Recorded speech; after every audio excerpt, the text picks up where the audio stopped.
Shri BVS Ramarao గారి గోదావరి కథలు 6వ భాగం 18/9/20. నేను అవధానులు గారి కథ చెప్పుకోగలం. కరేపాకులాగా ఆయన ఎలా తీసేశారు అన్న సంగతి. ఇప్పుడు త్రిలోక సుందరి కథ చెప్తున్నాడు. పాపి కొండల మధ్య మెలికలు తిరుగుతూ ప్రవహిస్తున్న గోదావరి ప్రవాహంలో భారంగా సాగుతుంది మోటారు లాంచ్. దాని పేరు త్రిలోక సుందరి. గోదావరికి ఎగువనున్న కూనవరంలో సంత చేసుకోవటానికి దిగువ ఉన్న గూడెంల జనాభా ఈ లాంచీ ఏకైక రవాణా సాధనం. అందుకే లాంచీ సర్వీసు నిత్యం రద్దీగానే ఉంటుంది. రానున్నది సంక్రాంతి రోజులు కనుక ఆనాడు లాంచీ మరీ రద్దీగా కెపాసిటీ ఎన్నో రెట్ల జనాభాతో నిండిపోయి కిక్కిరి. ముందు క్యాబిన్లో మగవారు, వెనక క్యాబిన్లో ఆడవారితో కెట్టలాడిపోయి. మధ్యాహ్నం ఎండవేడి ఉధృతంగా. ముందు క్యాబిన్లో కూర్చున్న డాక్టర్ అవధాని కుక్కపోతకు కంపరమెత్తి పచ్చిగాలి పీల్చుకోవటానికి బయటికి వచ్చి పడి చెక్క మీద నుంచున్నారు.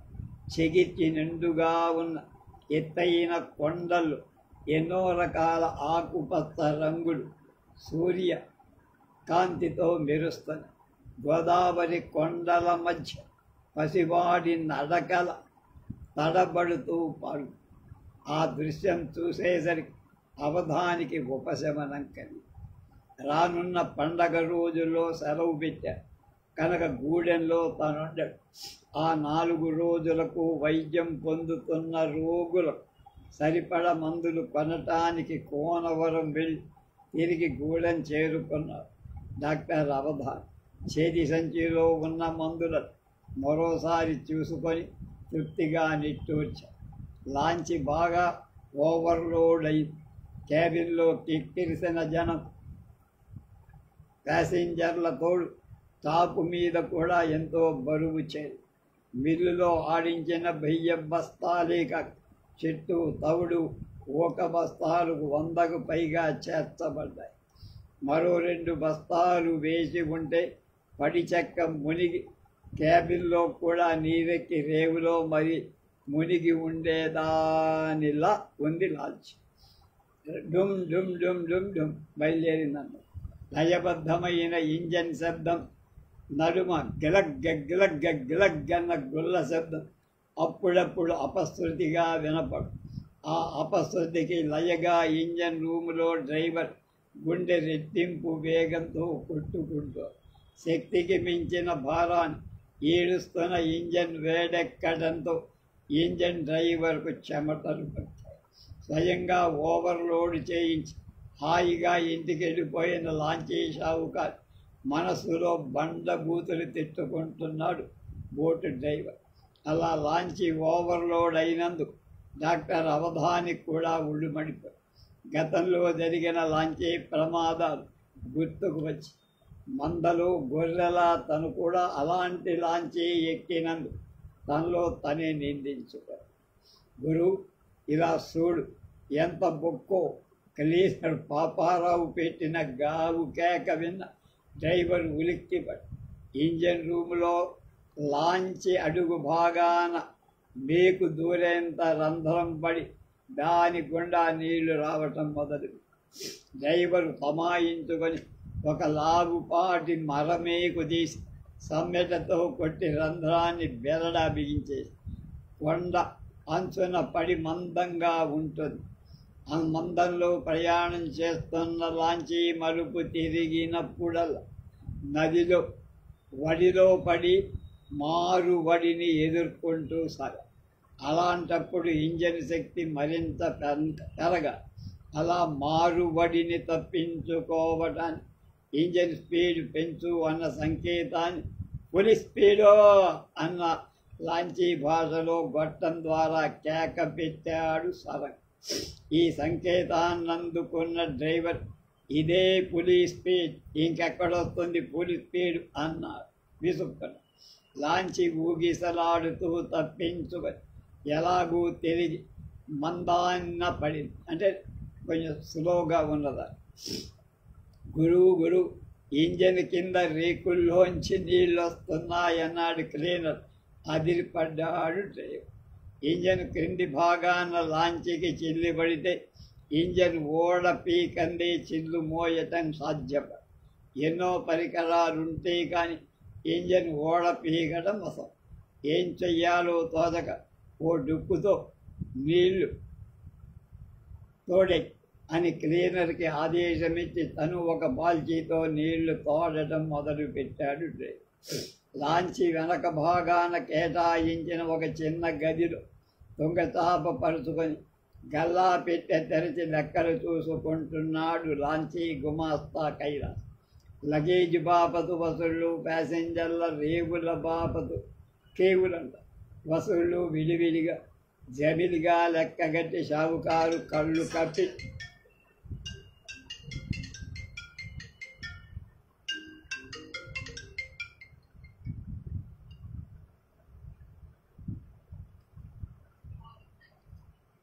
మీ అత్తగారికి ఇస్తానమ్మా లైవ్లో. అక్కడికి వెళ్ళి బయట ఏ క్షణానైనా ఆయిల్ పంపు మునిగి ఇంజన్ ఆగిపోవచ్చు. అది గమనించే డ్రైవర్కి నీరసం వచ్చేసి పాదాలు తిమ్మరెక్కాయి కాబోలు. క్యాబిన్లోంచి మరో వ్యక్తి బయటకు వచ్చి పడిచెక్క మీద నిలబడి డాక్టర్ గారిని చూసి, దండాలండి, నువ్వు ఉన్నావా భూషయ్య? ఈ క్యాబిన్లో చూడలేదు, సంతకొస్తున్నావా అంట. చెప్తాం బాబు, మా పెద్దమ్మాయిని పెరిటికి తీసుకొస్తున్నా. మా అడంగులు వెనక క్యాబిన్లో ఉన్నారు. భూషయ్య వెనకాలే మరో 9 బయటికి. అదేమిటి మావ, పెద్ద ఆసుపత్రి ఉన్న పట్నం వదిలేసి ఈ మారుమూల మన్యానికి తీసుకొచ్చావా పురిటికంటూ విస్తుపోయి అడిగాడు బీడీ అంటిస్తూ సోడా కొట్టు రంగయ్య. ఆసుపత్రి కాదు ముఖ్యం, డాక్టర్లు ముఖ్యం. దేవుళ్ళలాంటి అవధానులు గారు ఇక్కడుంటే పట్నమో లెక్క సమాధానం ఇచ్చాడు భూషణ్. అవులే, గవర్నమెంట్ మందులు సప్లై చెయ్యకపోయిన నా బొందో అంటూ జేబులో సొంత డబ్బులెట్టి మనిషి మందునిచ్చి అవధానులు గారి లాంటి డాక్టర్ దొరకొద్దా అన్నాడు కలగజేసుకుంటూ కిరాణా కొట్టు చెంగ. లాభం లేదు, రోగం ముదిరిపోనాది, తీసుకెళ్ళి నలుగురికి కబురెట్టయి అని పట్నం డాక్టర్లు తన్ని తరిమిన కేసులు ఈరు ఎన్ని నయం చెయ్యల, వారి హస్తవాసే హస్తవాసి అని వ్యాఖ్యానించారు వడ్రంగి మేస్తే సుందర్. నిజానికి అది ముఖస్తుతే అయినా వాటిలో 100కి 100 పాళ్ళు నిజము. అవధాని డిగ్రీ పుచ్చుకున్నాక మన్య ప్రాంతంలో కొన్నాడు పని వస్తేనే చేస్తేనే ఉద్యోగం అన్న ప్రభుత్వ సూచన తూచాగా పాటించి కొండ మొదలు గ్రామంలో ఏళ్ల తరబడి డాక్టర్ లేని ప్రభుత్వ ఆసుపత్రిలో చేరాడు. మొదట్లో రిపేరు చేసిన మిషన్ ఇంకసలు రిపేరే లేకుండా పనిచేస్తే మెకానిక్ ఎంత సంబరపడతాడో, అలా రోగం కుదిర్చిన రోగికి తిరిగి రోగం రాకపోతే అంతరసారా సంబరపడే మనస్తత్వం అవదు. ఉద్యోగంలో చేరిన కొద్ది రోజుల్లోనే అక్కడ ప్రజానీకానికి ఆప్తుడు. వృత్తి ధర్మంలోని తృప్తి, ఆ గూడెం ప్రజలపై మమకారం అతన్ని ఆ ప్రాంతానికే కట్టి పారేసి గవర్నమెంట్ ఇచ్చే గ్రాంటు, సిబ్బంది జీతాలే కటకట అయిన ఇటు ఎలోపతితో పాటు సభకైన హోమియోపతి, ఖర్చు లేని ఆయుర్వేదం అవలంబించి ఆ ప్రాంతం వాళ్ళకి సాక్షాత్తు దేవుడైపోయారు. ఆయిల్ పంపు మునిగిపోయి సెగలు కక్కుతూ ఇంజన్ ఆగిపోయి దాంతో డ్రైవర్ కొయ్యబారిపోయి ఇంజన్ కట్టేశారేంటి చెప్పమా అని పైడి చెక్కపై చేరిన జనాభా ఇంజన్ రూములోకి నడిచి లాంచి గుమాస్తా కైలాసం కూడా అక్కడికి వచ్చి కైలాసాన్ని చూసి డ్రైవర్ మండు, చూడు ఓవర్లోడ్ చెయ్యొద్దు మొర్రో అంటే నా మాట విన్నారు కాదు, అసలే ఇది వార్ క్వాలిటీ లాంచ్, ఎదురన్నవన్నీ గుడిగుండాలి. లాంచి వాటిలో మునిగిపోతే పోలీసు వాళ్ళు నన్నే పట్టుకుంటారు. ప్యాసింజర్లకు సంజాయిషి ఏమి ఇస్తావో నువ్వో ఇచ్చుకో అంటూ ధబీమని ప్రవాహంలోకి ఈదుకుంటూ పరారైపోయాడు driver. Doctor Avadhani engine room కేసి చూసి నిశ్చేష్టుడైపోయాడు. బడబడమంటూ ధారగా నీరు గదిలోకి వస్తుంది. పక్క గోడల సందులోంచి ముందు వెనక కేబిన్లో కూడా సన్నని ధారలు పట్టాయి. భూషయ్య, రంగయ్య, సుందరయ్య తదితరులు లాంచిని మొలగటం తథ్యమని బెంబెలెత్తిపోయి గోల పెడుతూ వాళ్ళ ఆడంగులను రక్షించటానికి వెనక క్యాబిన్లోకి పరిగెత్తడం. ఆ అలజడికి బిత్తరపోయిన క్యాబిన్లోని ప్యాసింజర్ కిటికీలకేసి చేరారు. లాంచీ తూకం కోల్పోయి ఇటు అటు వరగసాగి దాంతో అందరూ గొల్లుమంటూ చెల్లాచెదరుగా పరిగెత్తసాగారు. ఆగండి, గట్టిగా అరిచాడు ఉరిమేడవ.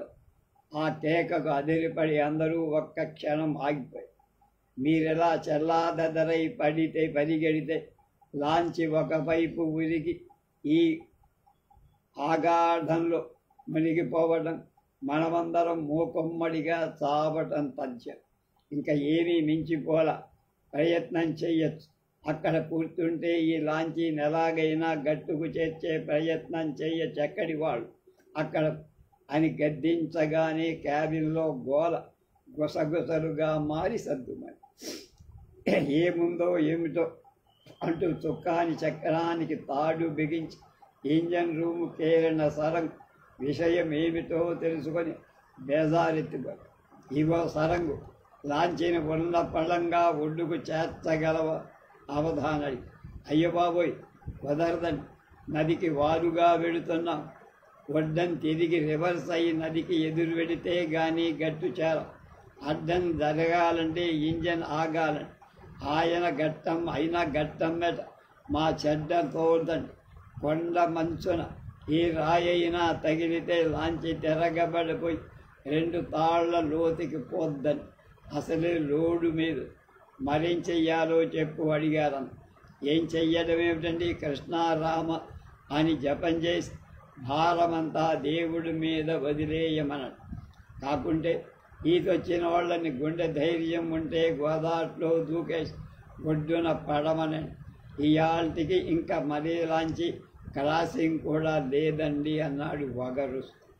వీడి వాలకం చూసిన డ్రైవర్లా వీడు దూకేసి పరారైపోతాడని గ్రహించాడు. సరే నువ్వెళ్ళి చుక్కానికాయి, మేము మిగతా విషయాలు చూసుకున్నాం. ఇదిగో చెంగయ్య, నువ్వు సరంగుతోనే ఉండి అతను చుక్కాని వదలకుండా చూడన్నాడు. చిత్తం అంటూ సరంగు జబ్బట్టుకు లాక్కుపోయాడు చెంగ. ఇంజన్ రూములో అంతవరకు డొక్కులో నీళ్లు తోడుతున్న క్లీనర్ అలసిపోయి దాన్ని మించి చెదరిపోయి ఏడుస్తూ, బాబుగారు కింద చేడు ఇలాగే జరిగి ఆ ఎదురుగా ఉన్న గుడికాడ ఝాన్సీబాయి మునిగిపోయి 40 మంది పైగా పోయారు. తప్పు మాది కాదని, ఓవర్లోడ్ చేసి నోడిదని వలికిపోతూ సంజాయిషి ఇచ్చారు. భూషయ్య, నువ్వు సుందరయ్య టాపు మీదకెళ్ళి బరువుగా ఉన్న బస్తాలన్నీ గోదాట్లో పారే. లాంచి మీద లోడు తగ్గించాలి. ఇదిగో చూడు రంగయ్య, ముందు క్యాబిన్లో మరో 4 కుర్రాళ్ళని పోగేసి ఇంజన్ రూమ్లో నీళ్లు తోడించి అని పురమాయించాడు. ధబీమని టాపు మించి 2 బస్తాలు గోదాట్లో పడి దాంతో గుమాస్తా కైలాసం శివమెత్తిపోయి, ఎవడయ్యా నువ్వు, ఎవడబ్బ సొమ్మని 50 బస్తాలు గోదాట్లో పడేస్తావు? 25,000 సరు నువ్వు ఇచ్చుకుంటావా? ముక్కు షోణాలు ఎగరేస్తూ మీదికొస్తూ అవధాన్ని నిలేసి అడిగాడు. ఈ లాంచ్లో 80 పైగా ప్యాసింజర్లున్న వాళ్ళ ప్రాణాలు ముఖ్యాలా, ఈ బస్తాలు ముఖ్యమా అన్నాడు అవధాన్. గోదాట్లో ప్రయాణం అంటే చావుకి తెగించే వస్తారు. అయినా చచ్చినోళ్ళకి గవర్నమెంట్ ఏదో మొట్ట చెబుతూనే ఉంది. లాంచీ మునిగి బస్తాలు మునిగితే వేరే విషయం. లాంచి మొలగందే బస్తాలు మునిగితే నన్ను ముంచేస్తాడు మాస్టర్. కైలాసం గోడు ఎవడు పట్టించుకో. దబదబా 25 బస్తాల దాకా గోవాట్లు పడ్డాయి. అదురికి ల్యాండ్ కప్పగంతులెయ్యసాగి వెనక కేబిన్లో ఆడాళ్ళు పిడికిట్లో ప్రాణాలు పెట్టి రామ్ భజన మొదలుపెట్టి అందరి ముఖాల్లో ప్రేత కళ తాండవి. ఇంజన్ రూములో పరిస్థితి విషమించి పరిమితికి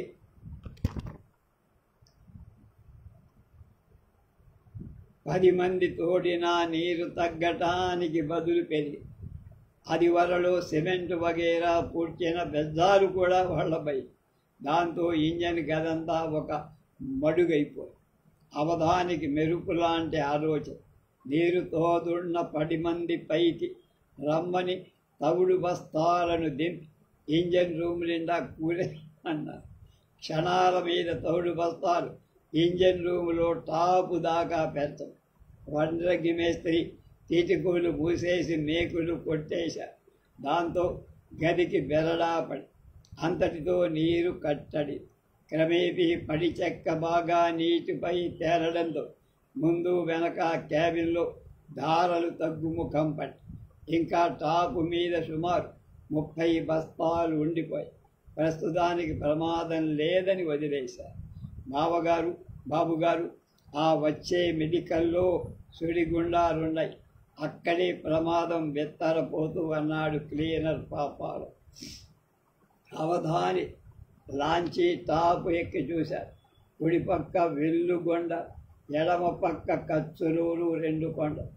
ఆ 2 కొండల నడుమ గోదావరి ప్రవాహం అడ్డంగా తిరిగి మెలికపడి ప్రవాహానికి అడ్డంగా ఏ కొండైనా తగిలి నీరు కొండని ఢీకొని ఎదురు ప్రవాహంగా మారి కొంత దూరం ప్రవహిస్తుంది. అదే మారుబడి. మామూలు ప్రవాహానికి మారుబడి మధ్య భాగంలో సుడిగుండాలు ఏర్పడి ఆ సుడిగుండాల దాటాలంటే లాంచి కుడివైపు మందంగా ఉన్న ప్రవాహంలోకి పోనిచ్చి సుడిగుండాలను తప్పించుకొని అడ్డం తిప్పు. ఇంజన్ శక్తి సహాయం లేకపోతే మారుబడిలో పడ్డప్పుడు సుక్కారి మీద విపరీతమైన భారం వస్తుంది. కనుక అది సరంగు శక్తి సామర్థ్యాల మీద ఆధారపడి ముందలోకి సుక్కారిని కాయమని, మందలోకి సుక్కారిని కాయమని ఆదేశించాడు అవధాని. యాంత్రికంగా తెరసా వహించాడు సార్. మందపడిలో నత్తనడక నడుస్తోంది లాంచ్. డాక్టర్ గారు, అమ్మాయి నొప్పులతో బాధపడుతోందండి అంటూ గోలెట్టేని కిటికీలోంచి చూస్తూ భూషయ్య చేతి సంచి తడివి మాత్ర తీసి దీన్ని మింగమని, నొప్పులు తగ్గిపోతాయి అని మాత్ర అందించారు. భూషయ్య కళ్ళు చెమర్చాయి. అవధాని చేసి చూసి 2 చేతులు జోడించారు. 100 గజాలు దాటటానికి అరగంట బట్టి ఇంకో 25 గజాలు ఆ ఎదురుగా ఉన్న కొండ తగు సుక్కారి ఎడమ వైపు కాసి ఎదురు ప్రవాహానికి ఐమూలగా వెళుతూ సుడిగుండాన్ని తప్పించుకొని అడ్డపడి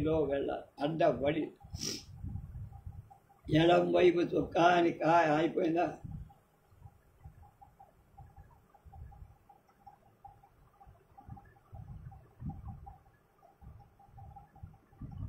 ఎడమ వైపు చుక్కాని కాయమని ఆదేశమిచ్చాడు అవధ. అప్పటికే ప్రవాహంలో మందంత మారుబడేది. చుక్కాని మీద భారం పెరిగి శక్తి వంచన లేకుండా భుజబలాన్ని ఉపయోగిస్తున్నాడు సర్. అతని కండరాలు బిగిశాయి. అతనికి సాయం చెంగయ్య కూడా ఓ చెయ్యేశాడు. ఊగిసలాడుతూ ఎదురు ప్రవాహాన్ని తప్పించుకు కేవలం గాలిపోటు మీద మరుపు తిరుగుతోంది లాంచ్. సైకిల్ పెటేల్మంటూ పిడుగులాంటి శబ్దం రావడం, చుక్కాని చక్రం దగ్గర గొలుసు తెగి 2 ముక్కలై ఇటు అటు ఉన్న పడి చెక్క మీద పడి చెల్లాచెదరడం, బాబోయ్ అంటూ సరంగు గోట్లో చూసి పరారవడం. అది చూసి ముందు క్యాబిన్లో మగవాళ్ళు బెదిరి అమాంతం కిటికీల గుండా పడి చెక్కల మీదికి రావడం. దాంతో లాంచి తూకం కోల్పోయి అల్లల్లాడడం. ప్రాణాలు పోతున్నాయన్న భయంతో వెనక క్యాబిన్లో ఆడవాళ్లు గావు కేకలు పెట్టడం, లాంచి క్రమం తప్పి క్రమేపీ అడ్డం తిరిగి సుడిగుండల్లో పడ్డం అన్నీ కళ్ళ ముందు క్షణాల మీద జరిగిపోయి అవధాని నిశ్చేష్టుడైపోయి గుండంలో పడ్డ లాంచి 2 ప్రదక్షిణాలు చేసి వేగం కోల్పోయి అదే గోదావరి వరదలు కాలమైతే గిరగిరా తిరిగి నిలువుగా మునిగిపోయింది. అప్పటికి మగ జనాభా చాలామంది టాప్ పైకెక్కేసి ఈతొచ్చిన వాడు సైతం సుడిగుండంలో పడ్డానికి సహకరించలేక అందరితో పాటు గోవిందనామ స్మరణ చేస్తూ కళ్ళప్పగించి తన చావు ఎలా సంభవిస్తుందో ఊహించుకో. అవధాని తమాయించుకొని పరిస్థితి గమనించి లాంచి ఇటు పోక గుండంలోంచి మెల్లమెల్లగా అడ్డం తిరుగు గుండాన్ని దాటించి నదిలో పడాలంటే గుండాన్ని ఛేదించాలి. అలా ఛేదించాలంటే గుండాన్ని చెదరగొట్ట టాపు మీద ఇంకా కొన్ని బస్తాలున్నాయి. అవన్నీ ఒకేసారి గుండంలో పడేస్తే గుండం చెదిరిపోవటం అవకాశం. అలా జరగాలంటే నలుగురు చేతులు కానీ అక్కడ వాళ్ళకి మతిలో లేదు. అయినా గట్టి ప్రయత్నం చెయ్యాలనుకున్నాడు అవరు. అయ్యా ఒక్కసారి నా మాట వినండి అంటూ టాప్ మీద ఉన్న వాళ్ళందరినీ ఉద్దేశించి అరిచాడు. అందరూ తిరిగారు. ఇప్పుడు ఈ గుండం నుంచి బయటికి గండం గలవాలంటే మీరంతా నేను చెప్పినట్టు చెయ్యాలి.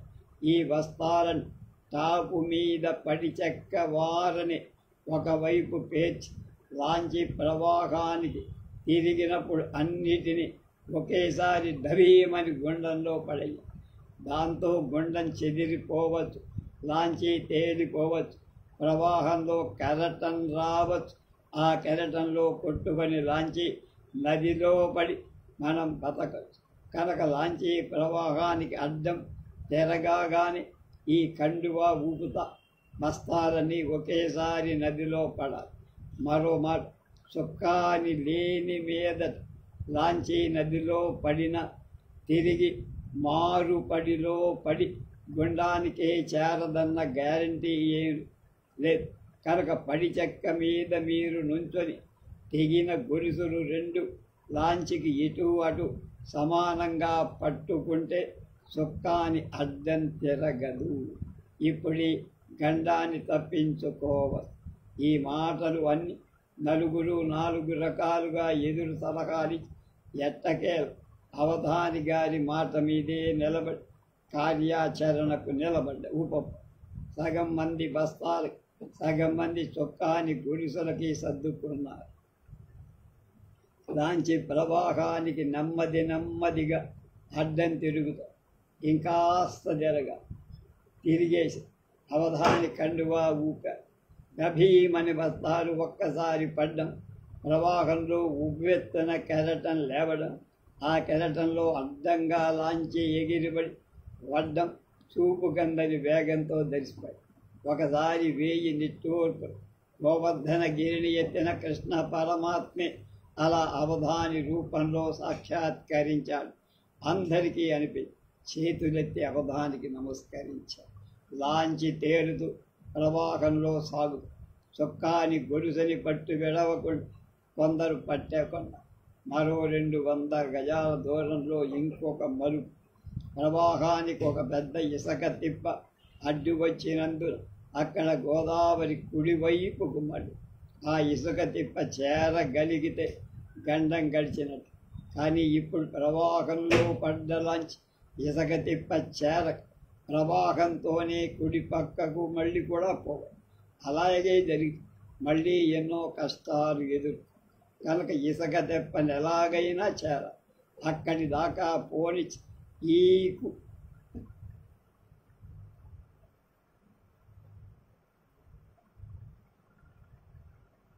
ఈదుకెళ్ళి లాంచీని గట్టుకు లాగిద్దామా అంటే లాంచీలో బారెడు తాడు కూడా లేదు. దానికి సాయం లంగర్కు తగినంత గొలుసు కూడా లేదు. కనుక ఎలాగోలా మలుపులో ప్రవాహానికి అడ్డుపడి ఇసుక తిప్పను ఢీకొడు ఆలోచనలో పడ్డాడు అవధాని. డాక్టర్ గారు అమ్మాయికి మళ్ళీ నొప్పులండి అని భూషయ్య అమాంతం అవధాని కాళ్ళ మీద పడ్డారు. కేబిన్లో ఉంటే లాభం లేదు, అమ్మాయిని టాప్ మీదకి ఎక్కించండి సలహా ఇచ్చాడు డాక్టర్. లాంచి మధ్య భాగంలో ఇంజన్ రూమ్ టాప్ మీద భూషయ్య కూతుర్ని పడుకోబెట్టి మరికొందరు ఆడవాళ్ళు చుట్టూ నిలబడి చీరలతో దడి ఏర్పాటు. డాక్టర్ అవధాని అమ్మాయిని పరీక్షించి మరో మాత్ర ఇచ్చి చుట్టూ కట్టిన చీరలు గాలి పోడు పొంగడం చూసిన అవధాని లాంచీకి గాని తెరతాప బిగించగలిగితే గాలిపోటు ఇసుక తిప్ప చేరతని. లాంచీలో బలమైన వెదురు గడలు 4, వాటిని ఒక చట్టంగా బిగించమని సుందరయ్యకు ఆదేశమిచ్చారు. ప్యాసింజర్ల మాటలు ముళ్ళు తడిమితే 4 దిట్టమైన దుప్పట్లు దొరికి వాటికి ముళ్ళేసి ఆ చట్టానికి కట్టించి మడుపు దగ్గర ఈ చట్టం పైకెత్తితే గాలిపోటు లాంచి ఎదురు ప్రవాహంలో దూసుకుపోయి తిప్ప చేరగడు. కానీ తిప్పకు ఢీకొడితే లాంచీ కుడివైపు ప్రవాహం కేసి ఒదిగి నీరు పోసుకొని మునిగిపోగలదని సందేహం కూడా ఉంది. అది జరిగితే క్యాబిన్లో ప్యాసింజర్లు నీళ్లలో ఉక్కిరి బిక్కిరై గిలగిలా తన్నుకు చస్తారు.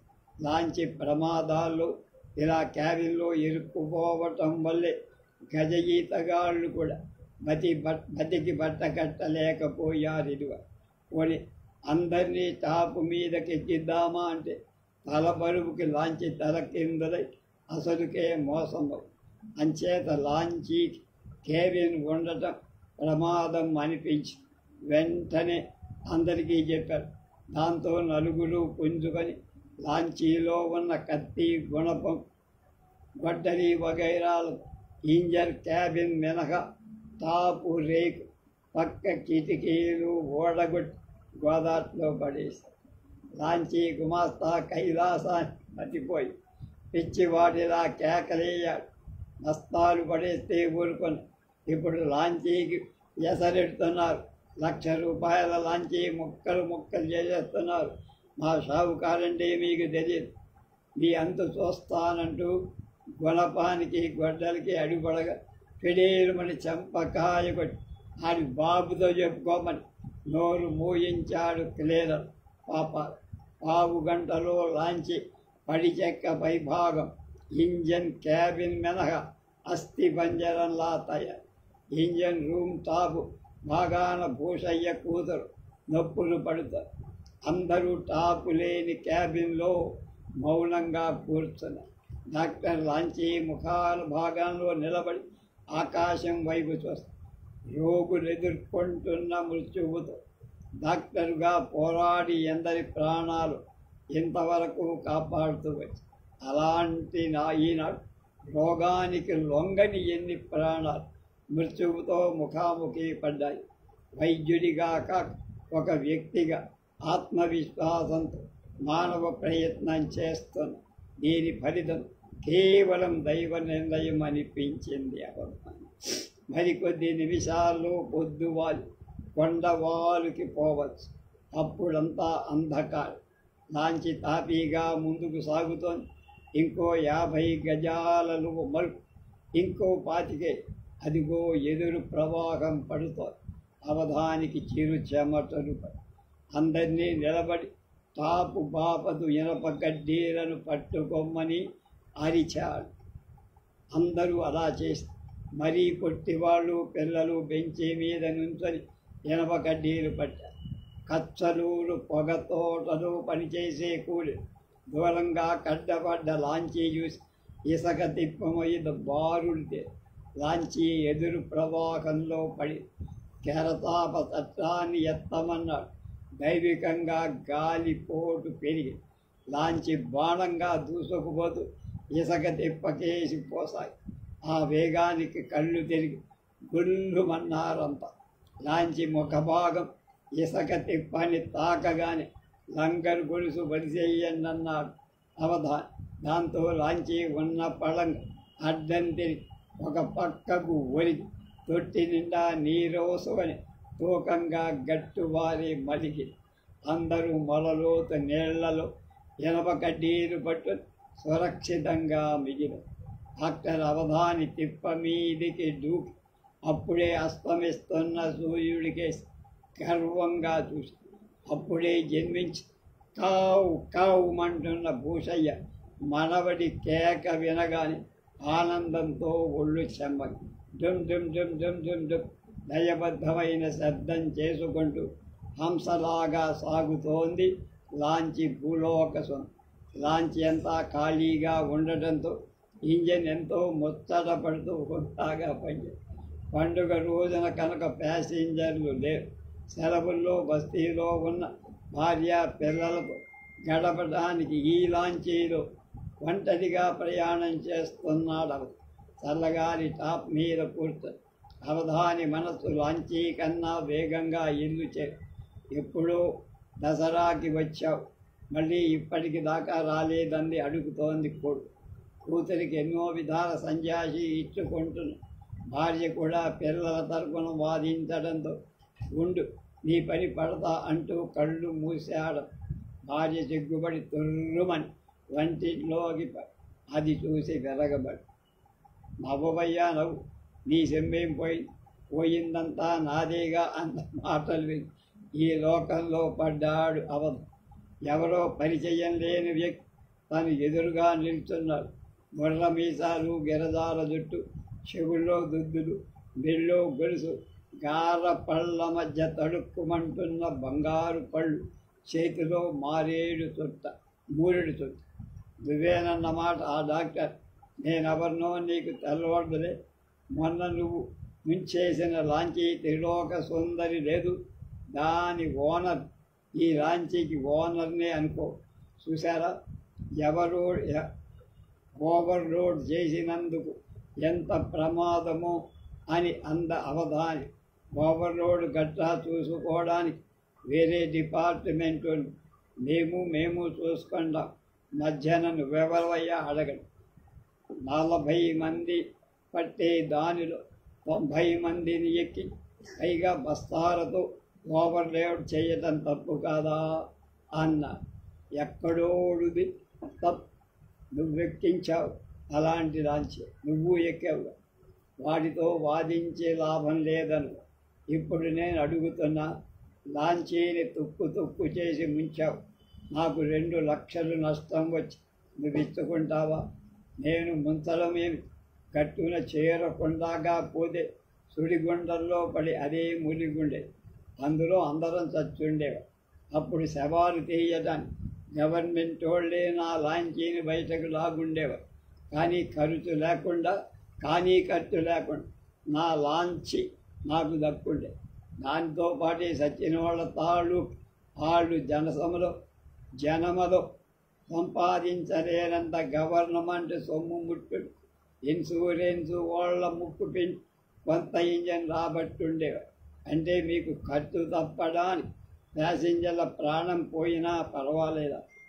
నా లాంచీ ఎక్కేవాళ్ళు అడవి మనిషి. అడవిలో కాపురం అంటే నీకు తెలుసు. పులుగో పుట్లో రోజు ఎవరిలో ఒకరిని బలి తీసుకోండి కనుక ఇక్కడి వాళ్ళు సాగుకి తెగించరు. అందుకని మీరు ఓవర్లోడ్ చేసి చంపేస్తారా? భలే ఓడివయ్యా, చంపాలని పడిగట్టుకొని ఓవర్లోడ్ చేస్తానా? ఓవర్లోడ్ అయ్యి వాళ్ళే చస్తా.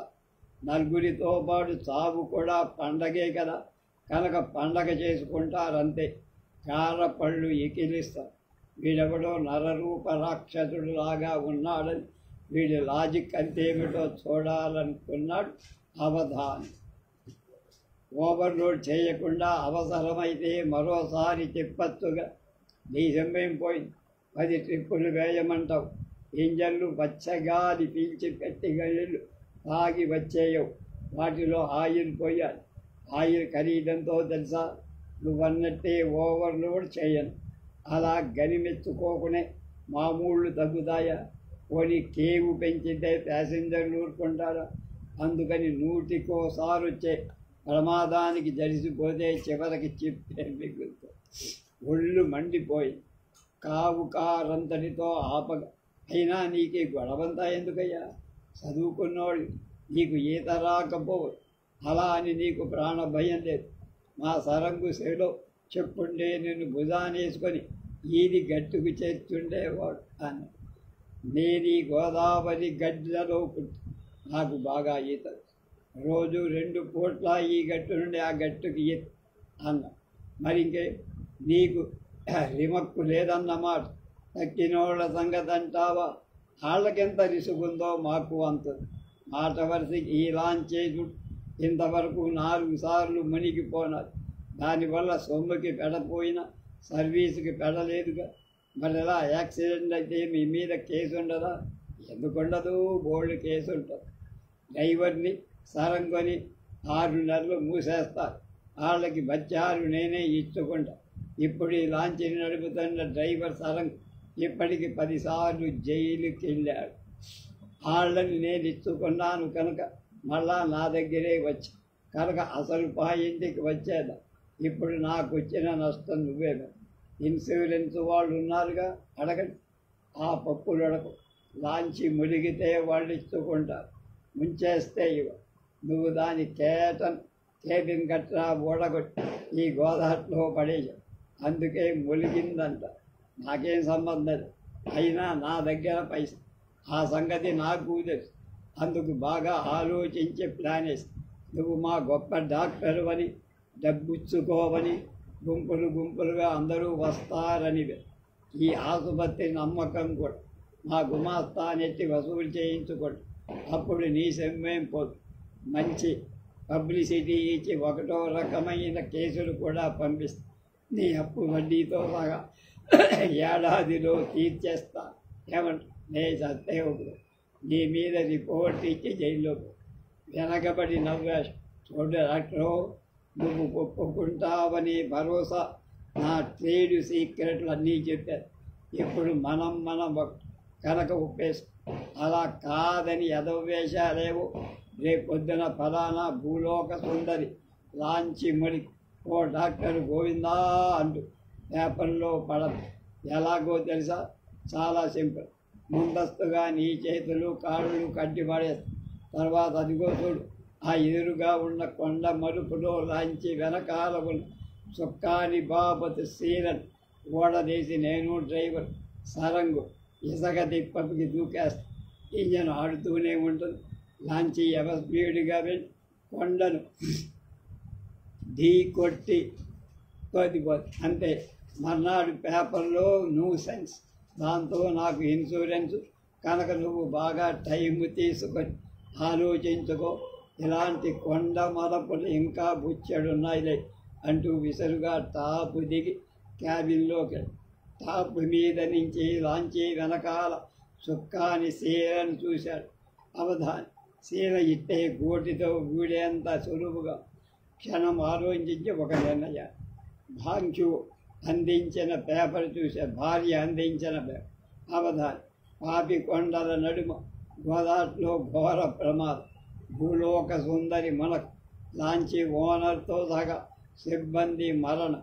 ప్రాణాలతో బయటపడ్డ డాక్టరు కథనం అంటూ తాటికాయలంత అక్షరాలతో పేపర్ మూసే గుంభనగా శూన్యంలోకి చూశాడు అవధాని. అంతరాత్మ చిలిపిగా నవ్వు. రేపు గుండెల్లో గోదావరి కథ తెలుసు.